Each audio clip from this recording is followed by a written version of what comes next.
Matrix दे रखी है और इस मैट्रिक्स के लिए हमें आइडेंटिटी प्लस एम स्क्वायर यानी कि ये एक मैट्रिक्स पॉलिनोमियल है, उसका ट्रेस फाइंड आउट करना है। ट्रेस फाइंड आउट करने का मीनिंग हुआ कि अगर हमें इनके आइगन वैल्यूज मिल जाएं, आई के आइगन वैल्यू हम जानते हैं, एम और एम स्क्वायर के आइगन वैल्यू मिल जाएं, तो हम रेस्पेक्टिव ट्रेस निकाल सकते हैं। यहाँ पर एल्फा को डिफाइन किया गया है 2 पाई आयोटा अपॉन 5, यानी कि एल्फा जो है वो फिफ्थ रूट ऑफ यूनिटी है। आप यहाँ पर समझ गए होंगे।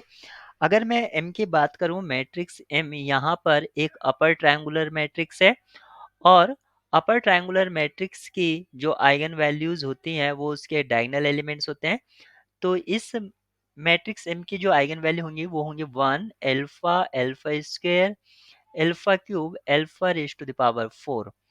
और ये क्योंकि ये फिफ्थ रूट ऑफ यूनिटी है तो हम यहाँ पर ये जानते हैं 1 plus alpha plus alpha cube plus alpha raise to the power 4 equals to 0 और alpha raise to the power 5 equals to 1। ये सेम वैसे ही है जैसे कि हमारा क्यूब रूट ऑफ यूनिटी होता है 1 plus omega square equals to 0 and omega cube equals to 1। ठीक इसी तरह क्योंकि अब हमें m की आइगन वैल्यू पता है तो हम m स्क्वायर की आइगन वैल्यूज को बता सकते हैं। वो क्या होगी 1 plus alpha square plus alpha raise to the power 6 और ये होगी, ये कॉमा रहेगा यहाँ पर, alpha raise to the power 8। यहाँ पर क्योंकि हम जानते हैं कि alpha raise to the power 5 equals to 1 होगा तो ये एल्फा होगा और ये एल्फा क्यूब होगा। यहाँ से अब हमें क्या पता चलता है कि आइगन वैल्यूज एम स्क्वायर की क्या होंगी, वो होंगी 1 एल्फा, मैं सीक्वेंस में लिखता हूँ, 1 एल्फा स्क्वायर, एल्फा और एल्फा क्यूब, ये होंगी 1 2 3 4। एक आइगन वैल्यू मिस है, alpha raise to the power 4 यहाँ पर आएगा और ये होगा एल्फा। इस तरह से 1 का स्क्वायर 1, 2, फिर 4, फिर 6 यानी कि एल्फा, फिर 8 यानी कि 3। अब ठीक है, अब हमें चाहिए था आइगन वैल्यू आइडेंटिटी एम और एम स्क्वायर की।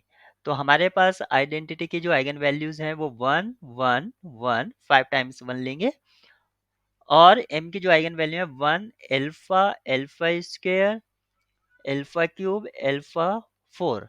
एम स्क्वायर की eigen value 1 alpha square, alpha के power 4, alpha cube, sorry alpha और एल्फा क्यूब।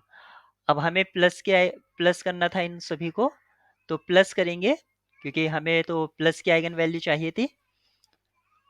और फाइनली ट्रेस भी निकालना है तो डायरेक्ट आप प्लस कर सकते हैं। तो क्या होगा 1 7 प्लस, क्योंकि 1 7 टाइम्स आएगा, 7 plus 2 times alpha plus 2 times alpha square plus 2 times cube plus 2 times alpha raise to the power 4। इसको मैं रीराइट कर सकता हूँ 5 प्लस 2 आउटसाइड, 1 प्लस 7 को मैंने 5 प्लस 2 कर दिया और 1 जो है वो इनसाइड ब्रैकेट ले लिया ताकि एक रिलेशन यहाँ पर होल्ड कर जाए। 1 plus alpha cube plus alpha square, alpha cube plus alpha की पावर 4 इक्वल्स टू, यहाँ पर ये क्या आएगा, यहाँ पर आएगा 5 प्लस 2 इंटू ये 0 हो जाएगा इक्वल्स टू 5। इस तरह से हमने इसके आइगन वैल्यू निकाल कर जब हमने ट्रेस फाइंड आउट करा वो आपका 5 आता है। ऑप्शन डी आपका करेक्ट होगा।